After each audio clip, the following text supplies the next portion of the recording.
stupid ideas.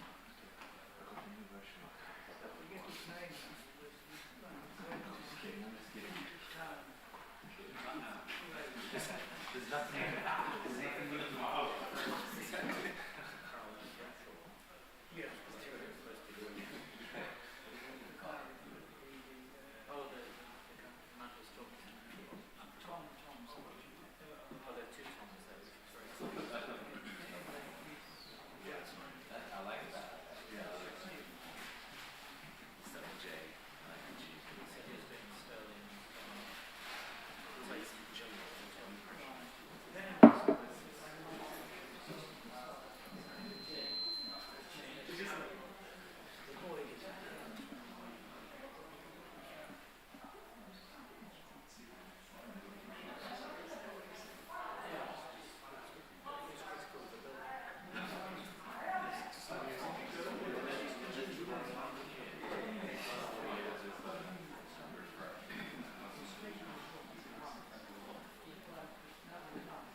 So again, like this happened in the past where people like mute themselves and then wait.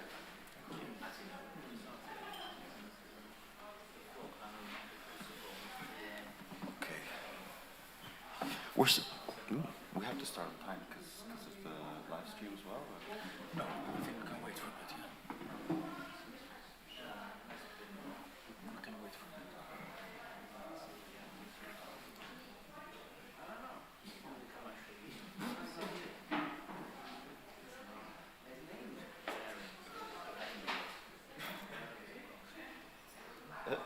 He's coming.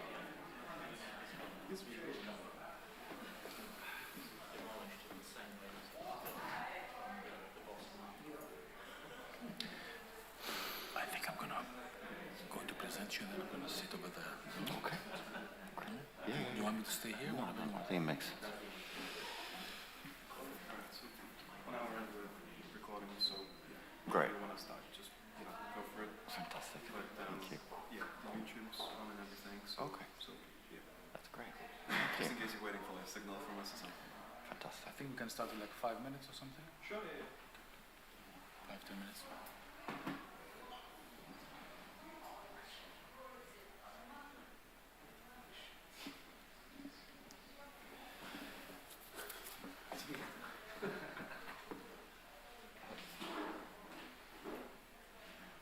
You are in the spotlight, 3rd degree.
Yeah.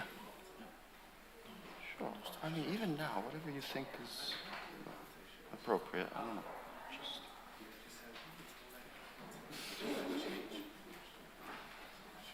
What do you think of the electrical reform? You notice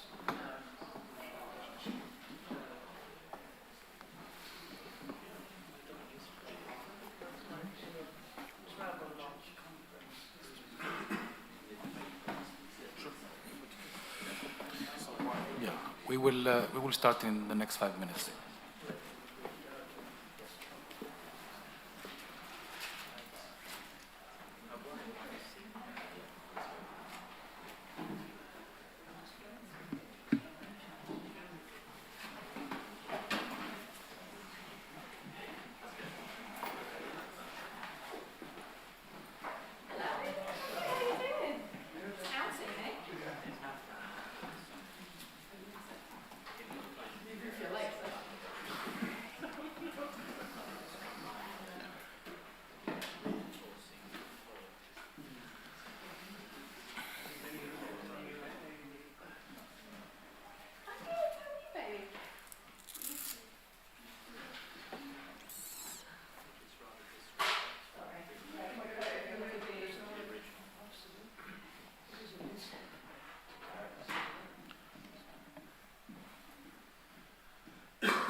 Shall we start?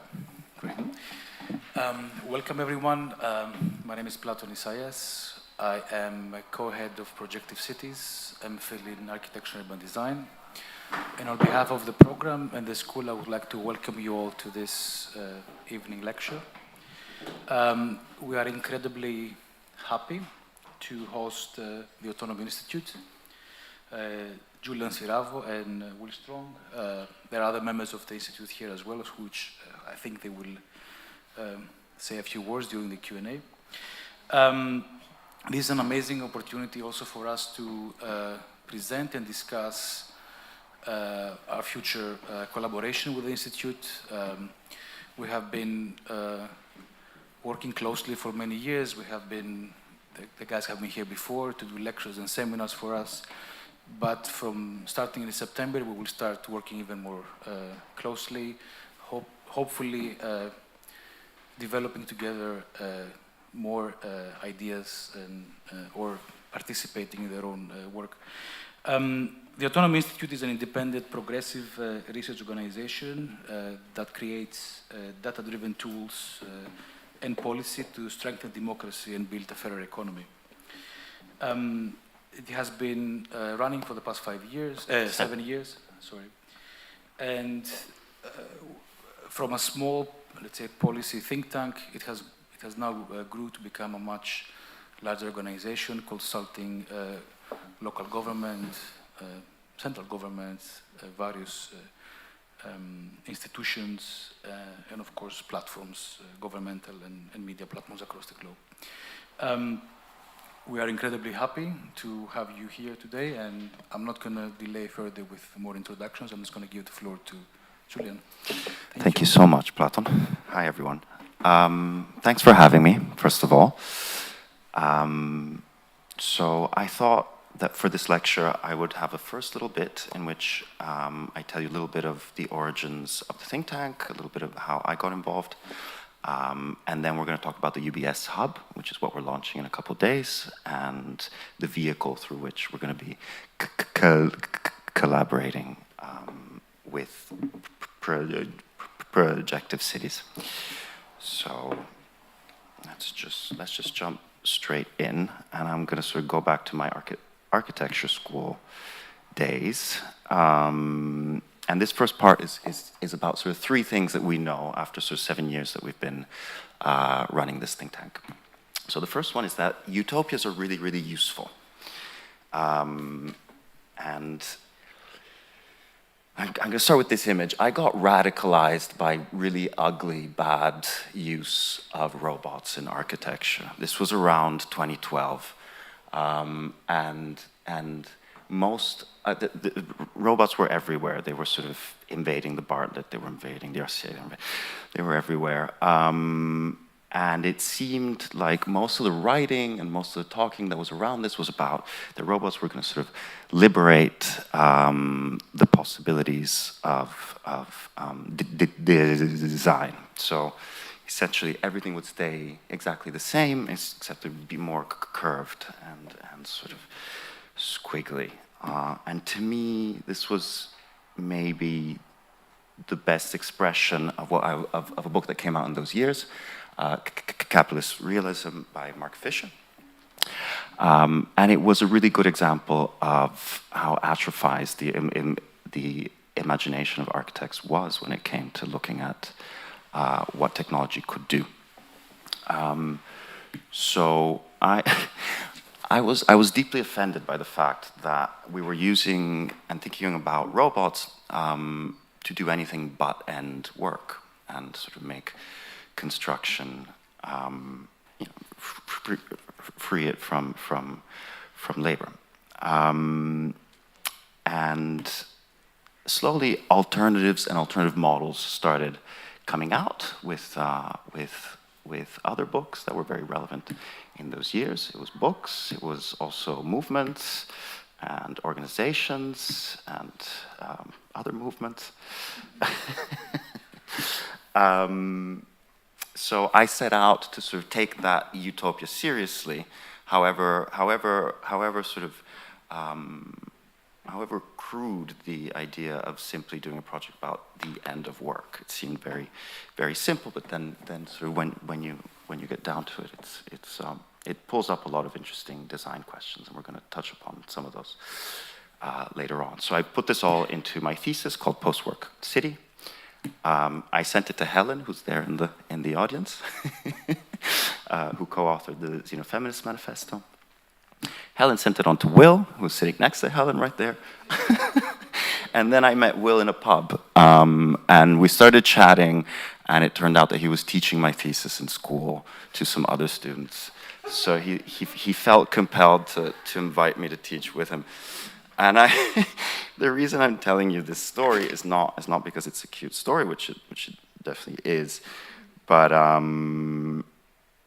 it's that the importance of the work that Helen and Nick Cernek and Will and other theorists in this area do is that by putting forward really common sense and clear utopian scenarios, they get architecture students to email them. And no, it's an important point because no one's emailing Piketty. I mean, like, no, when you have a very sort of clear vision that can excite people who do things, that's when sort of a utopian vision can become something around which people can gather and build things on. So you'll have me designing the post-work city, and you'll have people like Will starting think tanks because you're sort of dealing with the complexity of actually getting to that utopia. Now, the other sort of reason for which I think utopian thinking is useful is that it makes for good news, actually. That sort of outlandish, scandalous, and unacceptable proposals get people talking, they get people laughing, they get people asking questions, and most importantly, they inevitably move the bar closer to your goal. And that's something that the far right knows really well. You go on TV, you say something completely out there, and you sort of brought people a bit closer to you. So this is a little report that we put out back in 2019 called The Ecological Limits of Work. It was based on a very simple calculation, but what that calculation pointed to was that we had to work a 9-hour week if we wanted to sort of stay within ecological limits. And the tabloids picked it right up. So that is a sort of another use of counterfactuals, which needs to be really sort of thought about and used. Okay, so we kept putting out these proposals over the next few years. Guides the ambitions of policy makers. So this sort of spaces political mantra is something that we largely tell to each other, but it rarely sort of reaches places like Westminster. So that's what we set out to do. We set out to put out a lot of, to sort of embed space into political discourse in a way that hadn't really been done in our sector. So I'm just very quickly running through some of these projects, which we can sort of go more into during the Q&A if there is that appetite. So the second thing that we know is that there's nothing like the real world. So at this point, we're a few years in, and we've sort of consolidated our position as the leading voice when it comes to working time reduction. At this point, I'm making a lot of PDFs, as you can see. And we keep getting these emails from companies that want help to switch to a 4-day week. So we think, so the idea comes about to launch a consultancy to help companies make that switch. So what that does is basically it creates a virtuous cycle in which we can both sustain ourselves financially and become less dependent on philanthropy, and at the same time we can gather a lot of data and insight about how companies work and what happens when they do switch to a shorter working week. So I'm saying this because it's something that we keep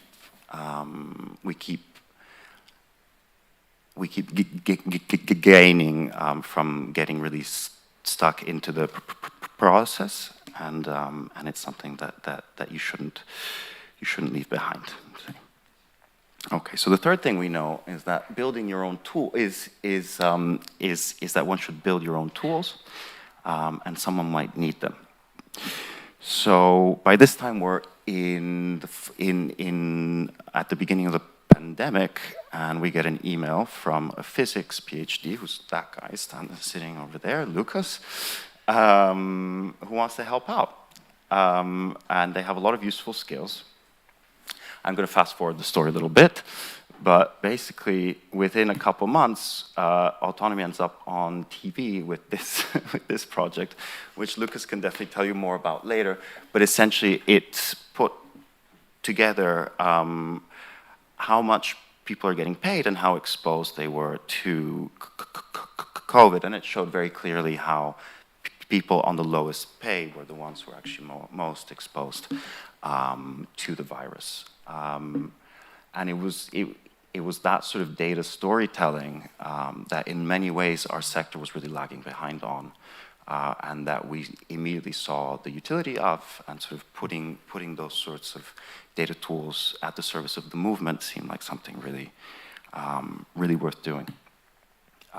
This is another project I'm sorry for the image because there isn't much to sort of, they're very flashy, but it's an amazing tool, and it's the thing that has actually brought the most visits to our website ever.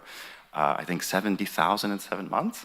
And it is basically a database that helps care workers go through visa sponsorship, through the government visa sponsorship website, which is basically has a horrible interface, and it's impossible to see who's actually offering these jobs. So this actually gives them the opportunity to see who the companies actually are, and gives them much more agency than they had with the government websites. It's a small thing, but it's been immensely successful, and it's now being funded by Unison, who whose biggest growth area are actually migrant care workers. So that's you know, this is sort of how we can insert ourselves within these processes of change. The other project I want to bring up from the Autonomy Data Unit is the geopolitical ecological risk monitor. I hope I got that right. And basically, this uses embeddings and LLMs to go through company house data and read all of the risks that they are reporting and identify basically what new risks are emerging sort of month after month.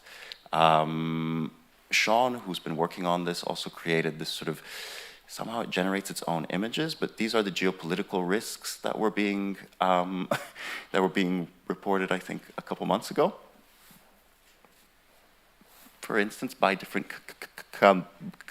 companies. So, like, you can actually get some sort of very niche and very interesting results.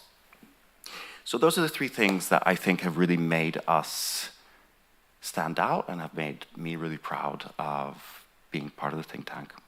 And this year, in 2 days, we're going to have the event to launch the UBS Hub, a hub that's going to be sort of doing advocacy and research about universal basic services. Does everybody know what universal basic services are? What we mean by that? It's pretty self-explanatory, but it's a concept that came out of the Institute for Global Progress at UCL. At the time, very much to contrast itself from universal basic income, and the idea was that was to essentially give offer to citizens a set of free services, and that would be sort of an investment in the prosperity of our societies. So UBS is both a proposal and in the formulation of the IGP, it's free healthcare, it's free legal aid, free transportation, free shelter, free information, free education, and free food. So that's a sort of normative proposal that they put forward. We also think that UBS is a lens. And what I mean by that, and I'm going to pull up my favorite image from architecture school. What we mean by this is that sort of the UBS frameworks offers a cross-sectional view of access, very much like the Nolly map. And that's crucial to understanding and delivering well-being outcomes. That's a really key. It's a really key aspect, and in a way, it functions a little bit like the foundational economy framework. Which, if you've never read this book or ever heard of it, I highly recommend it. What the foundational economy people set out to do was basically identify which parts of the economy were really essential to sustain everyday life. And set out to basically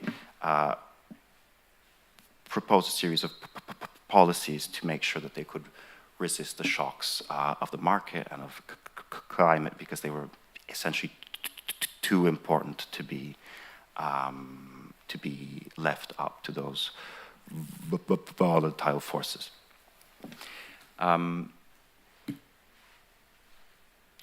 So similarly, the UBS lens, what it allows us to do is to define the individual needs that our societies have a direct interest in meeting. So if we want to thrive, these are the things that we need individuals to have. Otherwise, we won't. So I thought I'd go through some of the arguments about why we think UBS is a good idea, why we think it can work on many levels. So the first one is to save money.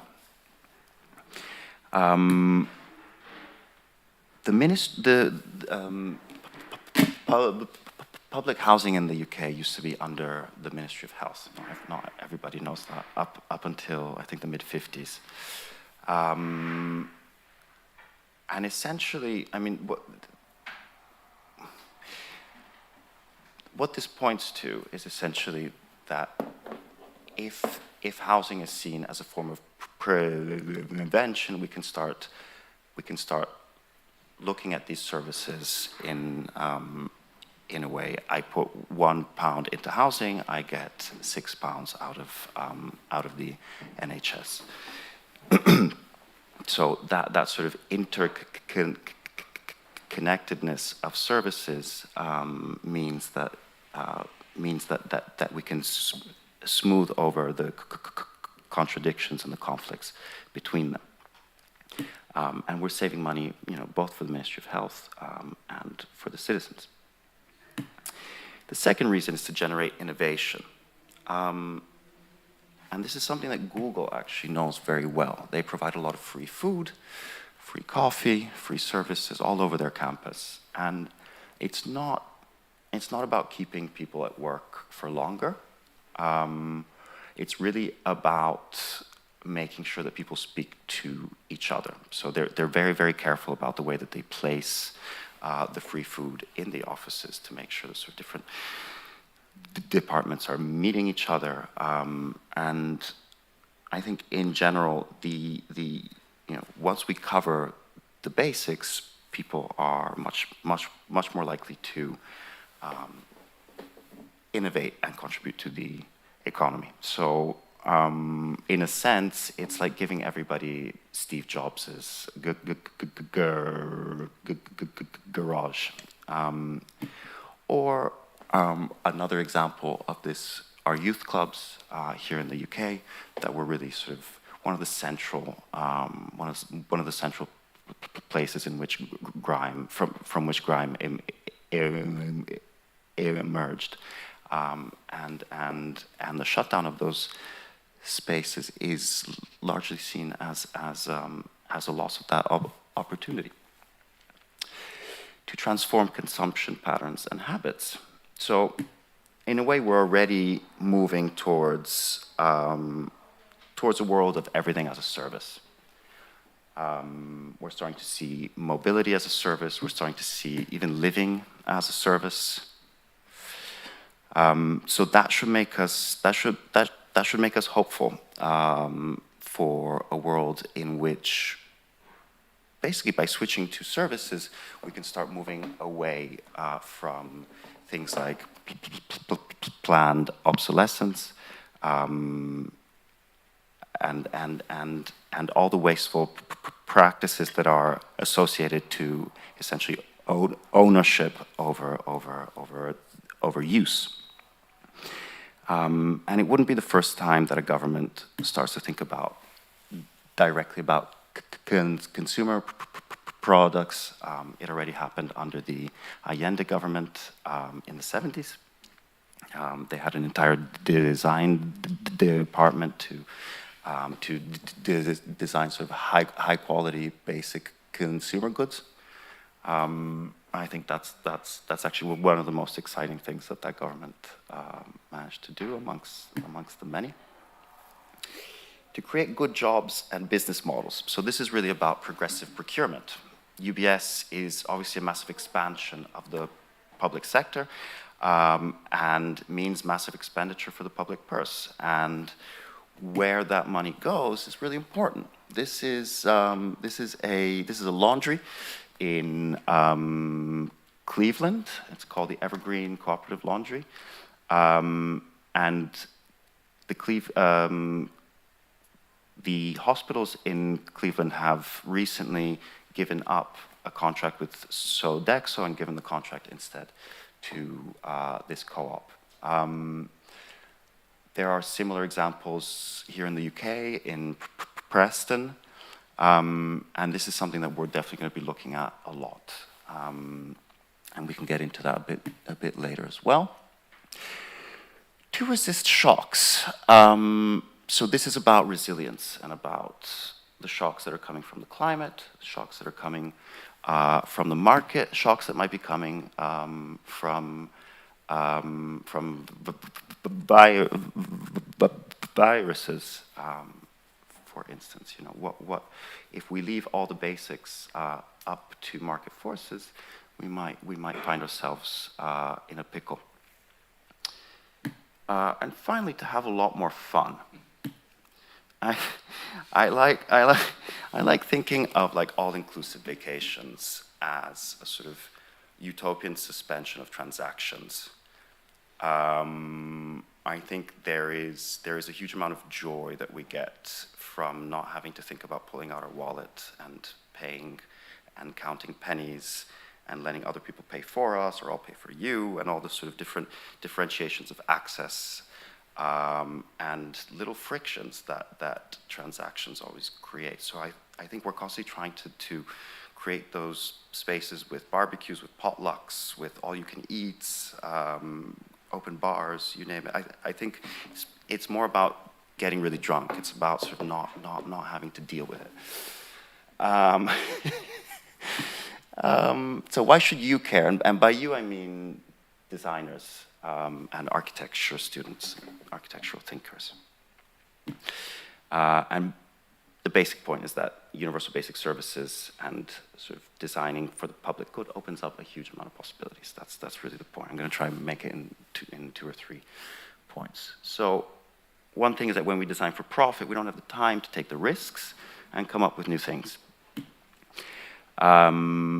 This is, I like to think of this example from the Eames, who went to work for the American government during World War II.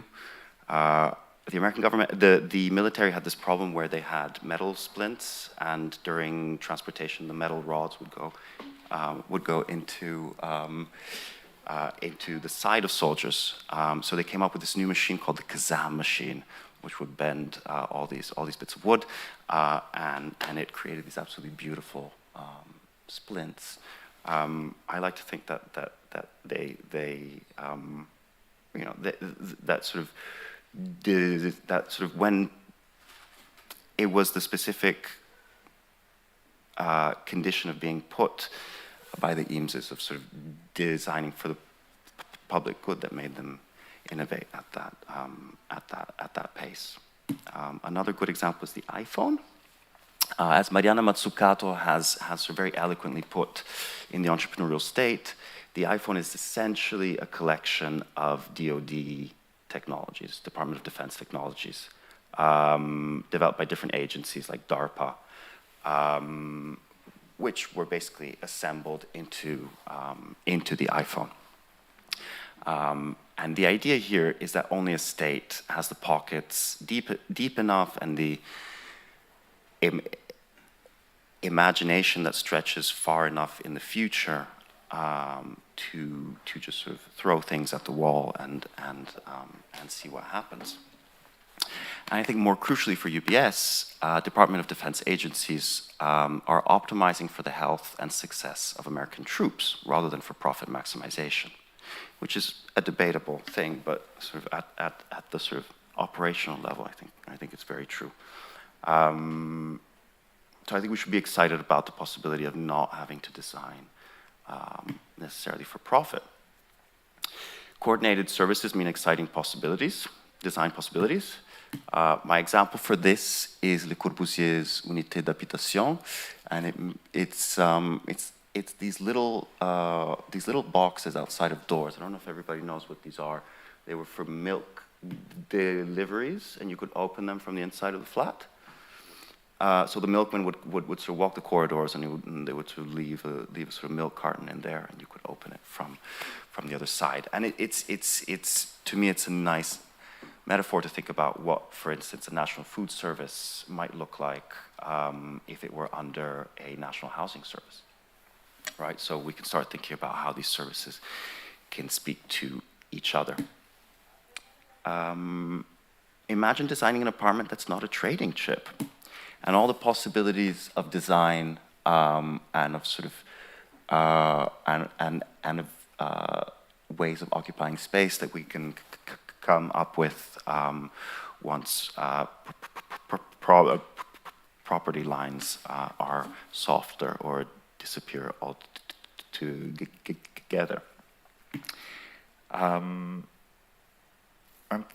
finally, before we get into like what the hub will actually do, I just want to mention a few guiding assumptions as we sort of go into into thinking about universal basic services.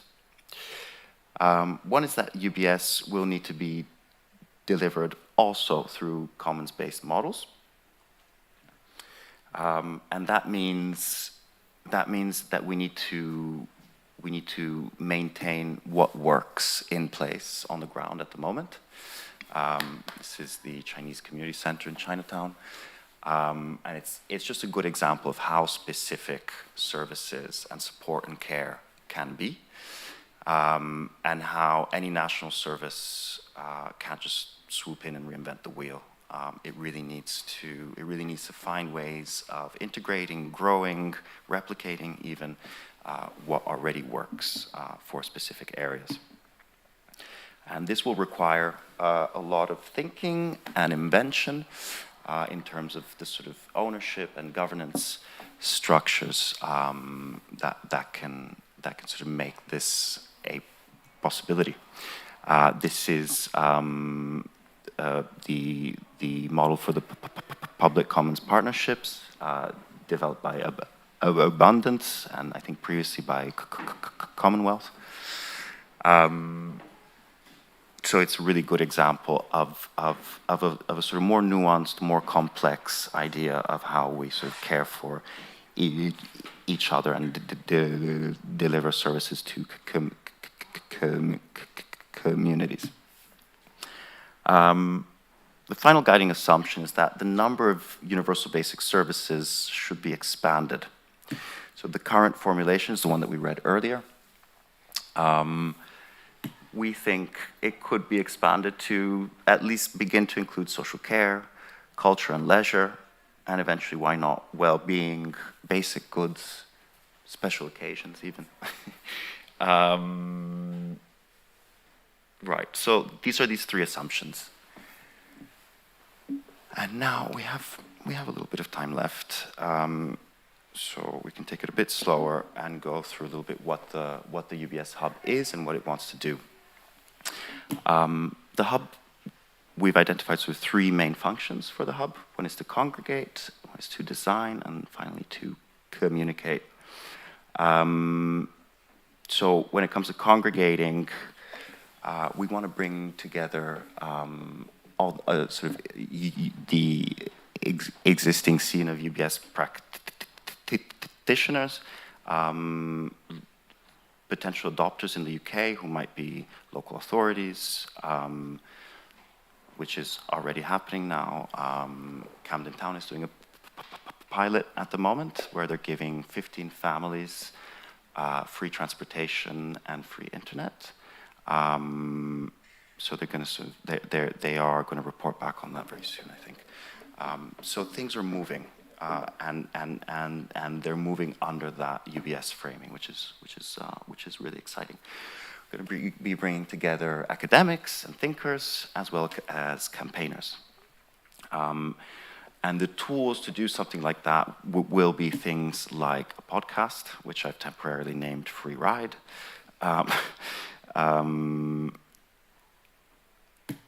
And then it'll design. And by design, we mean a lot of different things. With Cosimo, who is also in the audience, who is our resident architect, we have been having a lot of fun. We put together a drawing called the Universal Basic Services City, which will be launched in a couple of days. So when we say design, we do also mean literally design, but we also mean to design a brand and a narrative for the concept of universal basic services, because hearts and minds need to be one. We also mean to design the pilot schemes that are necessary. That's something that Autonomy has been doing more and more. We have a pilot scheme. We have a trial in Camden at the moment for basically giving a universal basic income to care leaver young people in the borough, and obviously we've had 5 years of 4-day week trials behind us. And then finally, we're going to be crunching the numbers about all these different questions, and that's something that I will sort of open up to the rest of you to see sort of what everybody thinks the numbers that we should be crunching are to make those kinds of arguments. So things that we will be designing will sort of our bread and butter are reports, obviously, and then finally communicate. So one of our strong points has been our relationship with the media and the fact that we managed to get stories on a regular basis. We're going to be putting together political roundtables, social media campaigns, and finally be collaborating with architecture schools, for instance, but also, as much as possible, exhibitions and cultural events. This will also mean sort of coming up with ad campaigns, making sure that we get sort of our stories and our points across in the news as much as possible.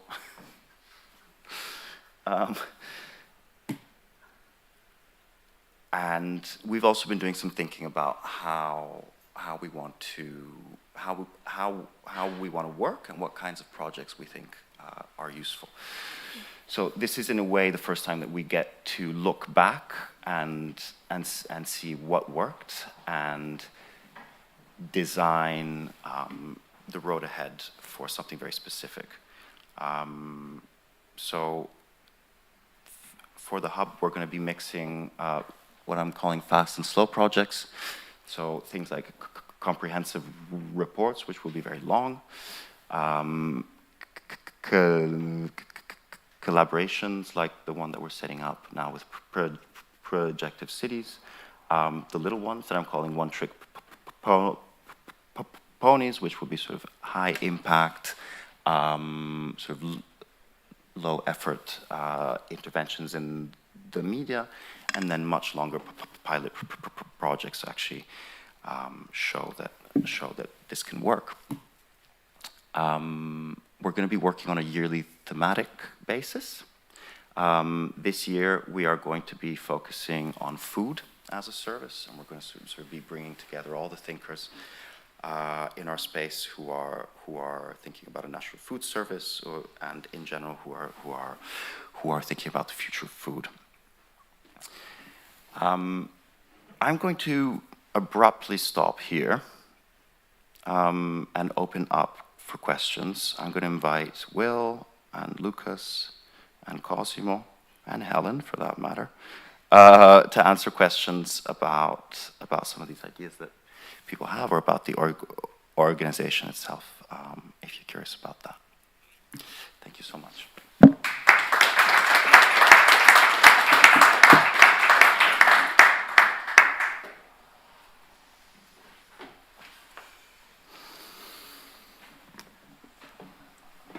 Great, amazing, thank you. Can you hear me? I can hear you. I don't know if that's working, though. No, I don't think it's working. Ah, there you go. That works now. Great. I mean, thank you so much. This was incredibly fascinating and interesting. And I just want to open up for questions from the floor. Absolutely. Yeah. Or comments.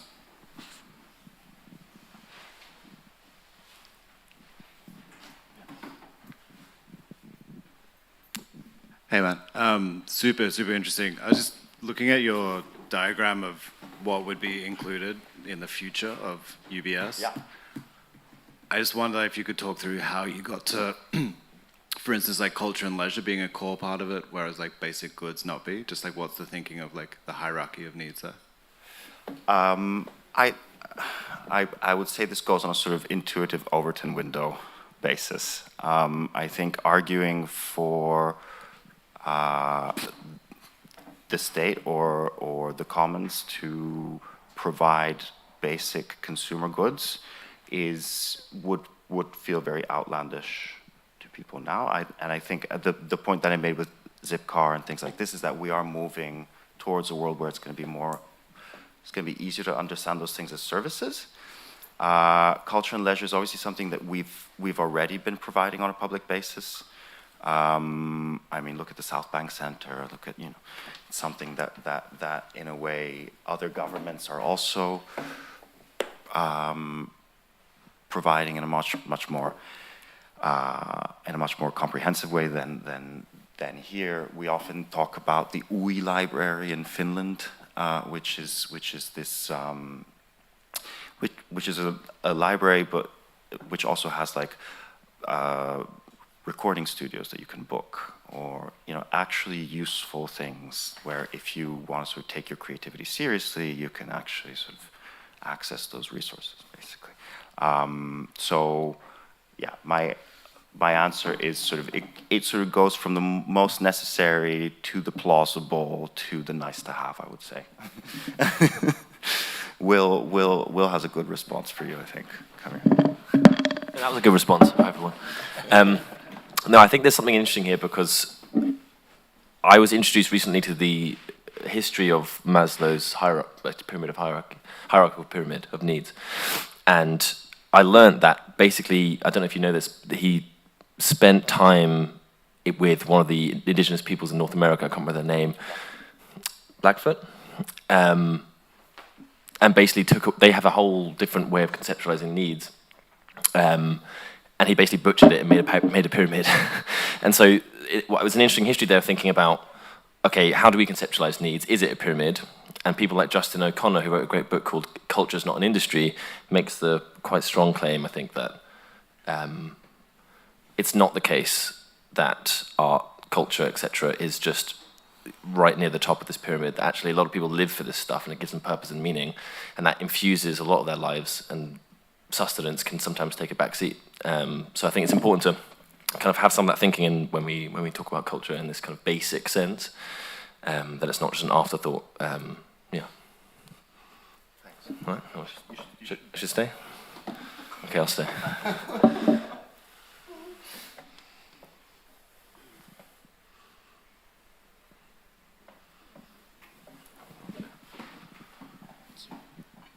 Thank you for your talk. It was actually really interesting. Not just saying it was interesting. It was actually really interesting. In terms of you guys are working on the National Food Service as your thematic report for this year. How are you planning on integrating that idea with things that already exist? So, for example, local community centres or food distribution places that are here. That's a really good question. The answer is we're not sure. There was a book that came out recently called Feeding the Nation. Is it called? Yeah. Feeding the Nation by Bryce Evans, about basically when in World War II, the British state set up something called British restaurants, I think, with no great in front of it. Basically giving middle-class people really good, healthy, well-cooked meals, and working-class people, sorry. But essentially, it was not conceived as a canteen, as a food bank. Essentially, it was. So essentially, that's not really answering your question, is this? Let me track back for a minute. My point about we're going to have to interact with commons-based models and interact with what is already on the ground. And I think we're going to have to come up with solutions to that issue. In Spain, when we were working in Valencia, they had a model called Concerto Social, Fórmula del Concerto Social, where basically the state could pay directly charity workers to keep doing the work that they were already doing, or that they had never been paid to do. And the EU has a framework, for instance, we're no longer in it, but has a framework that lets people, lets governments do that more easily. And there are some hybrid models here as well. And I think that is the direction that one could look in. The other thing I'm going to say about this is food might be one of those. obviously with all these services, they can be sort of outsourced, right? By the state. I mean, as long as they're free at the point of use, you know, there are many different ways that we can slice it. Food is one of those things, because it's such an opportunity for aggregation, and because it's such an opportunity to sort of, to sort of bring people in the same space for whichever purpose you might have. The political use of food might be so strong that one does in fact want to sort of put into the world a new kind of infrastructure that can sort of represent a form of change. And you might not do the same when it comes to giving everybody a bike, for instance. You might just go to a bike maker. You don't have to have the state set up its own factory, right? So I think it'll depend. No, I think it's a really important question, and Julian was touching on it before around how to integrate rather than just replace. I think with food, what Julian was alluding to it a little bit there. I think there's something. It actually started in World War I and then was kind of built on in World War II, these British restaurants. A lot of conservative voices were afraid of people gathering in one place, different classes, talking about, you know, just whatever. And the conservative voices preferred a food bank model where you take food, go away. It's very individualized, very atomized. So I think if you take the lens of saying, okay, look, what's the actually existing provision in terms of soup kitchens or the National Food Service campaign, there is one already. If you look at I guess the UBS lens perspective would be to look at those provisions and say, does this do what we think a UBS version of food do, and how can we kind of up its game? So how can funding allow it to have space? How can it have seating? How can this be all that it can be? Because right now they're running on shoestring budgets, right? Or you take your food and kind of go away to the park. So we might have certain conditions by which we consider UBS food to be the kind of infrastructure that we want it to be. So I think it's something about integration, and then also how to kind of raise the standard of what that is in a social sense.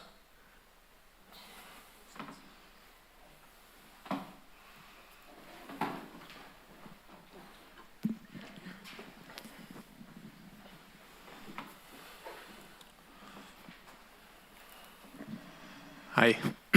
I was wondering if you could talk a bit about how much, let's say, spatial design or architecture you yourselves produce for something like the report you're coming up with. And also, I guess, generally, do you find it, how useful do you find it to produce, like visualize some of these things? Or, you know, just thinking of, for example, the reaction in the news that you show, that I was wondering if it would be more powerful if there was an image that people could see and, you know, see these saunas for everyone, or or do you think that actually is counterproductive in a way because you would fixate people with, you know, do you want people to think more conceptually, or would you like to visualize it more, which I guess I think we've gone more on the visualization side of things in general. Every time you know, it's also, we live in such content-based society, right? I mean, if you want to say something, you're going to say it better if you attach an image to it. It's just the nature of scrolling.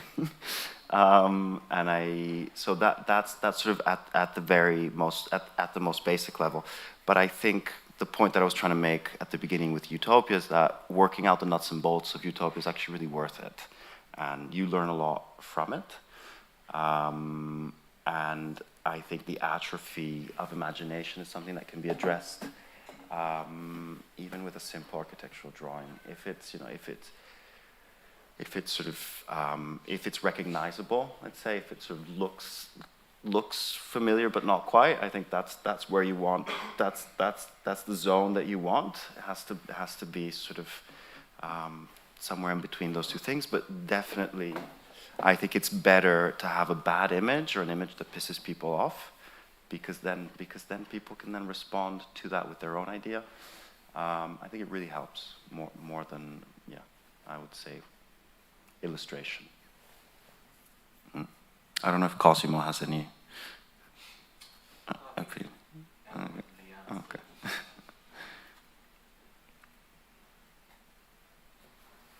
There's a microphone, I think. Hi. Hi. Thank you for the really fascinating talk. I'm sorry if this is really irrelevant, but I was curious to know how you're planning on funding this venture and to carry out your long-term goals and podcasts and branding and all that. Yeah. So that's a really good question. No, we actually have secured some funding from Disrupt Foundation. Thank you very much, Disrupt Foundation, who have given us a relatively small amount of seed funding to launch this first year and to sort of set up things like the podcast, the events, the roundtables. We are hoping to raise a lot more and sort of really get our voices out there. But yes, this was one of the first times that we went to a funder, let's say, with a complete package, for a research center, let's say. And I think, it was a successful way of looking for funding. I don't know if Will wants to say anything else about that. Not really. I think there's, as Julian alluded to, there'll probably be a mixture of ways of funding this. I think there is a lot of appetite with local authorities and councils to think about service provision. Some councils are already looking to pilot different parts of UBS, and we're working with them to stay quite closely associated with their initiatives, particularly food, transport, and communications. So if you think about that further down the line, you're talking about basically working with councils, being commissioned to run particular UBS pilots, things like that. So alongside philanthropy, you can have other different funding models as well. So we'll see where it goes, but I think, really thankful that Disrupt kind of backed this first bit, so we have a year plus of funding to really develop this first kind of concept phase. Thanks. Thanks. Thank you. Question down there.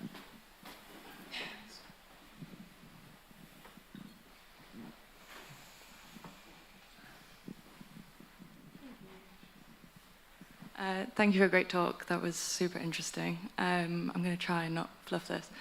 But I was wondering how much of this these are projective thoughts that are associated with a think tank that is limited in terms of how it can possibly anticipate the behavioural change that will be required for the groups that you might be suggesting these programs towards.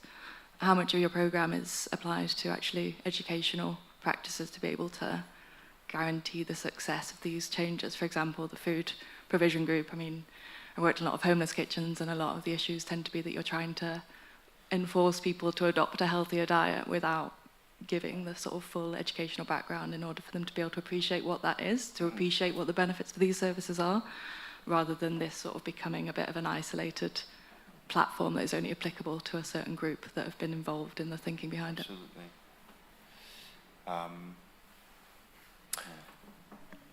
Yeah, I think it's a really important point. I would just point to, I think people who've shared this thinking or this concern, Camden Council and they've just published some reflections on their process of looking at providing various services for free as part of a pilot, so their own UBS pilot. And as part of that work, they had this nice kind of this nice booklet around kind of basic service conversations, or they call it the Essentials Guarantee conversation, and it was kind of going out into communities to talk about these different services and what they'd want from them and what are their challenges they'd have thinking about this as a service or something to be had for free, etc., etc. So they definitely started from kind of the Camden, the various communities within Camden upwards about how they're going to design these different pilots, and I think ultimately you'd have to do something like that. I think Julian also alluded to the fact that these ideas can be quite challenging. I mean, if you look at that spiral of services, if you said, it almost gets more challenging as you go along. So that will need some integration, and so I think that'll be part of the work. I mean, and that's also just to track back to the wider picture of Julian's talk. That is something, I think it was lesson 2 about going to the real world. That is something that we've found quite interesting in our history, is having both the utopian element and then also going to speak to people, on a very, very day-to-day basics level, and trying to think about it's not as difficult as or as two ends of a spectrum as you might think. You know, conversations talking about some stuff might seem very obvious and common sense, which is also radical to someone else. So it's a really interesting mixture of real world conversations and piloting something which is quite ambitious. So I basically, to some extent, I'm just confirming what you were alluding to, saying that this needs a lot of deep community work in order to integrate that. And I don't think it'll be autonomy on its own doing that. It'll have to be in conjunction with the council, whoever is actually providing the service. Thanks, though. It's a really good question. I think it gets to something really important as well, which is this sort of Hi, I think it gets at something really important as well, which is you talk about sort of healthy eating and this idea of it being something that's enforced upon people, that actually this provision of basic services then becomes a sort of smokescreen for some other agenda. And there's a really long history of things like that happening around food. If you look at feminist reformers in the 19th and 20th century, they would set up sort of community kitchens, they would set up sort of these places where people could come together and you get free food, but the cost of that basically was that you were taught to eat and behave in a certain way. Like there was a lot of etiquette around how you should eat. And it was very much about instilling white middle-class values within immigrant communities and things like that. So I think this is where the conversation about UBS intersects with the conversation about UBI, where I think what a universal basic income offers that universal basic services don't is this ability to spend your money on the things that you want. And I think there's very often, it's framed as a sort of zero-sum game where you can have one, you can have the other, but actually it's about the integration of both. That, yeah, there are certain things you want provided almost as an infrastructure so that you don't have to think about them. And actually it's quite freeing not to have to think about the provision of basic things like transport. I don't want choice in terms of my underground trains. I just want them to come and to come promptly. And I want to be able to outsource that thinking to somebody who's an expert in that. But there are some things that you want to have more agency over, more direct choice and autonomy, and figuring out how to engineer that into plans like this is quite important as well, I think. Thanks, Helen. Yeah, actually, we should say that those British restaurants that Julian mentioned were basically nationalizations of what was already happening. Sylvia Pankhurst organising community kitchens and so on. So it's kind of a good example of a kind of ground-up initiative of effectively soup kitchens and others, then taken to a scaled-up level from the state. The archetype of what Helen was mentioning around the kind of middle class, quite kind of paternalistic figures, I think they were called Lady Bountifuls. As in, it was kind of like basically kind of white middle class women, an archetype who would kind of tell the working class kind of with a soup kitchen and like how to eat. Thanks for reminding me of that. You're welcome.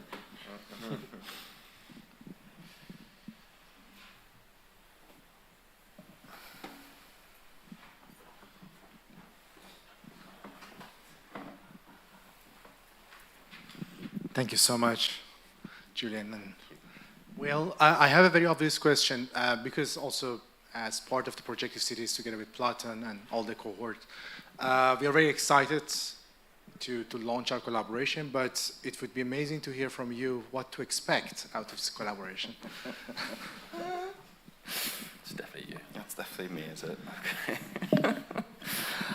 I don't know, Hamid. I think I've put out here on the table a few of the things I want to be thinking through. I think what I'm excited about is the level of complexity, the level of nuance with which Projective Cities for years has been working through problems of public and private and common, and sort of all that really fine detail is something that I would like to sort of really learn from for our hub. I think what we will be pushing students to look at will be sort of both the possibilities in the productive sphere that are offered by these integrated services. So like how actually also productive landscapes might change, obviously housing, and so what place these services have in the city. And also, since we have the slide up here, how we can think about new forms of governance, and how they become spatialized in a city of basic services. Can't wait.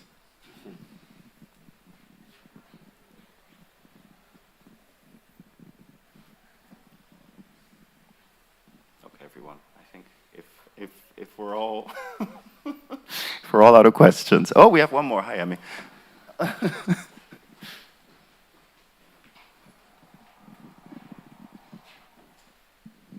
Thank you. It's super interesting and ambitious work, I think. I kind of have two parts to my question. The first one is about kind of, I know you presented the slide with the kind of different scales of projects within this.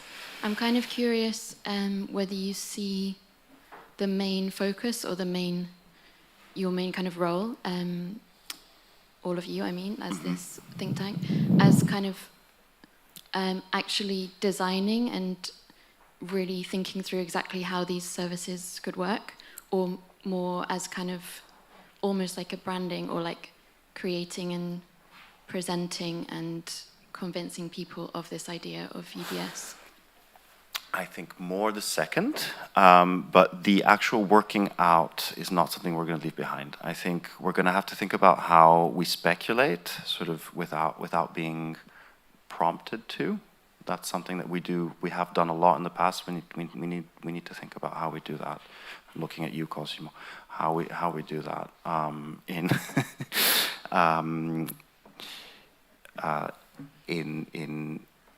in this instance. But I think as much as possible, the working out will happen within pilots and sort of in conversation with people delivering the services on the ground. You want to add something? Go.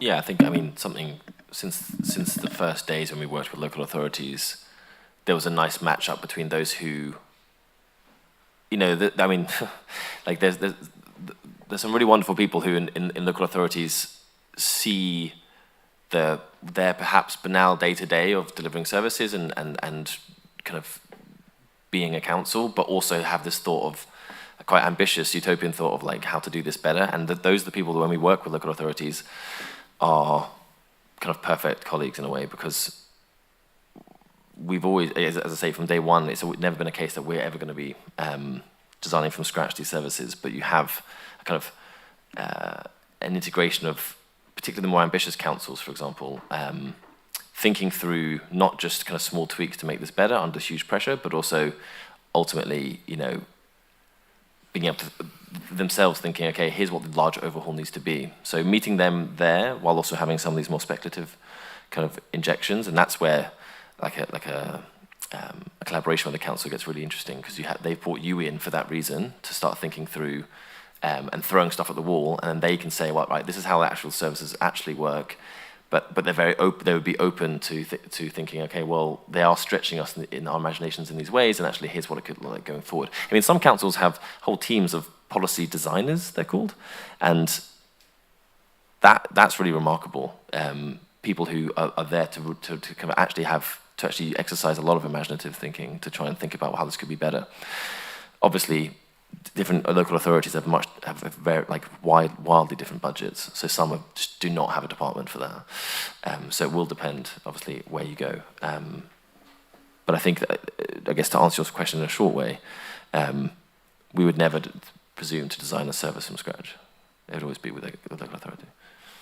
Thanks. And kind of like following on from that, the second part of my question is sort of, to what extent do you think it's kind of positive to present this as something new versus kind of drawing on all the existing free services or partially free funded state services that kind of exist already? And I'm not sure if I saw everything, but I think like that analysis of the different hierarchy of different types of services would be quite interesting to see, like all the, like a really big diagram showing all the different things that exist already, different forms, because it struck me that even something like wellness, which you kind of showed as a less sort of essential function, there are already lots of things like, you know, leisure centres and things that are free for residents. And yeah, I don't know, that's quite a long-winded question, but I guess to what extent you frame the narrative as this new thing of UBS versus sort of an extension or development of existing. I have another. This is a question rather than an answer, if you were hoping I was going to sweep in there. This is basically another framing question, which is, so the title of this event was From Working Time Reduction to Public Luxury, and I didn't hear the term public luxury being mentioned.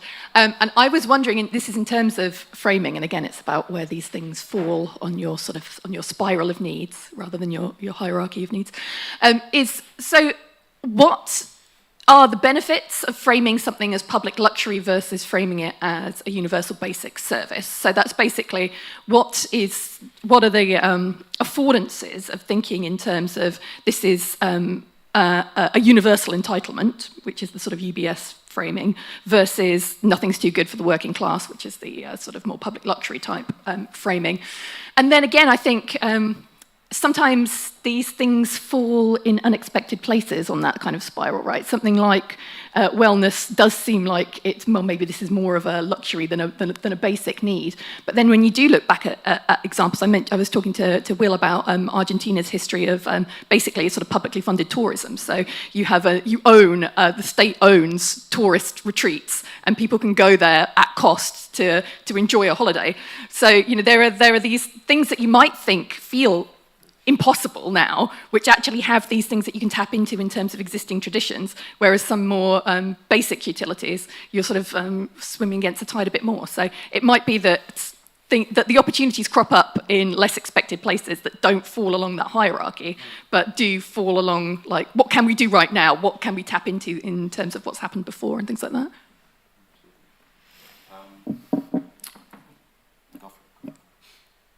If I remember the original... Yes to all that. Thank you. Although Julian can talk about why he didn't include public luxury.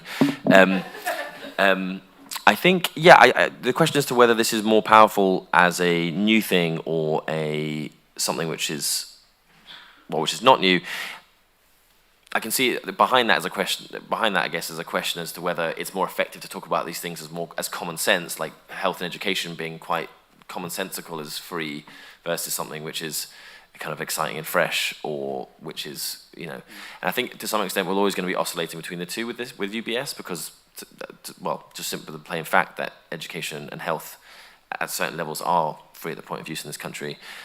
So that's to some extent not that exciting. At the same time, I do think we have basically had 15 years of austerity and public service provision being kind of degraded and kind of constantly embattled. So the idea of saying this is now going to be free at the point of use, and it's going to be done with a whole new set of, a whole new kind of provision, is inherently going to be something quite fresh and quite, you know, I think it would be quite exciting. So, you know, is it a question of framing? I think it's something probably a bit deeper around, is it a lens that if you can shift the lens in which with which people see what basic is, or rather meet people where they're at with their intuitive sense of what basic is, it does something quite new and different, I think. There's something on the UBI thing, actually. There's some of the experiments around UBI, particularly in Finland, showed that kind of universal, unconditional provision greatly increased trust in the state, and that's something which is quite withered right now, right? I think no one would really trust the state to be able to do anything for them, almost. So that's another kind of element to this I think is important. It's not necessarily just about new versus common sense. I think it's also about what's your relationship with the state, and it's basically one, ironically, based on a lack of strings, rather than one which holds you tight. So maybe that makes sense to some people, but it also can seem quite paradoxical to say if the state gives you things for free without asking for anything, you become more trustworthy. I mean, maybe it does make sense. Anyway, I deviated a bit from your question, sorry. Do you want to think about it? About public luxury, I thought I didn't have time, to be honest. But it is really, we did speak a lot about the naming of the hub, whether we should keep the UBS framing. Also, we have a UBI research division as well, and we don't think those two things are absolutely in contradiction. But you know, UBS has that history of being sort of the alternative, let's say. There's that, and there's also just in general. I was speaking to some other people who were workshopping a similar name for a similar organization, and they had landed on something like sufficient or enough or something. Yeah. So I think there is a tension which I like to think of as like a Protestant and a Catholic tension in this discourse, and I don't know what I think. I always assumed that the exciting, more luxurious version would be more exciting to everyone, but I'm not. I think the jury's still out, actually, on whether sort of. On whether a more austere approach is actually better for this. I think you've made the right choice, because I mean, particularly if it's going to be sort of policy, municipal, local government facing, people aren't going to feel empowered to frame anything in terms of luxury, because you're constantly arguing against the idea that luxury is a positional good. You know, this idea of a universal luxury. You've got so much conceptual unpicking to do before you can say, actually, this is this idea of luxury as something that's not about some people having things and some people not, but actually something that everybody has. And I think actually framing it in terms of universal basic services creates this space for conceptual engineering around what counts as basic, and actually gradually pushing and pushing and pushing against the framework of what is the basic, and what are our basic needs, and that kind of taps into what Will was saying in terms of actually arts and culture. Is that essential? Yes, it is. And bringing more into that category of what are foundational human needs, and re-engineering the concept in that way, I think is a kind of is a good angle. But I think they're different terms for different audiences, right? Like, who do you want to seduce, and then who do you want to alienate? Which is why we thought for the title UBS was a more recognizable brand, basically, compared to something like public luxury. And I think this question as well about whether you tap into history or not is a question that Will and I have really debated in terms of our book on post-work, where we were thinking about the history of universal basic income and the fact that you want to make it a palatable proposal because it initiates such a strong and profound set of critical reflexes. I'm sort of agnostic about basic income. I've spoken about it a lot since I've been here. Like, actually, I think what's more useful in that framing is a framing of how important it is to think about welfare when we're thinking about like cultures of work and daily existence. But in terms of something that's going to initiate those critical reflexes, tapping it into something like family allowance, which has a whole set of well-established histories and that our mums and our mums' will remember, you can start sort of piggybacking on that and mobilizing it and making it seem more like a return to a commonsensical proposal, even if what you're doing is smuggling in a set of more radical ideas. You know, I think without wishing to be indiscreet about the purpose of autonomy, I very often see it as, you know, when you're like trying to get a dog to take medicine and you like hide the pill in like a whole bunch of ham. I feel like that's sort of like autonomy's agenda, where you've got the more radical proposals are couched in these terms of palatability so that people will pick up on this. Now, this is reasonable. And then actually what we're constantly trying to do is push things further and further in the name of creating a more radical and emancipatory world. Helen speaks on behalf of herself and herself alone. I think there's just one last thing I think was quite interesting about your question in a way is that also you can have the reverse is kind of true, that basically you could have something quite banal as saying, almost banal to say kind of transportation being free. It's not so flashy, but just the sheer experience of there being a kind of barrierless transport system would be itself kind of like an almost bodily shift where you just kind of just float straight through into the train or tube. It's something which I think is just kind of almost like just thinking about that experience itself would be very a real feeling of abundance. Whereas the constant erection of barriers. I think my hometown just outside London has only recently just got barriers. But I don't go there that often. I kind of hate it there. But it definitely does. It's very marked when you kind of see, okay, right, I can't go here anymore. It's like stopping you, you know. So I think there's. Even the more banal versions of this will be something will produce that kind of perspective shift, basically. Yeah, a very modest contribution to UBS tonight, which is alcoholic and non-alcoholic drinks. Great. That's great. Yeah, yeah. That's semi-public luxury. Good. Prefigurative politics, that's what that is. Thank you. Thank you very much. Thank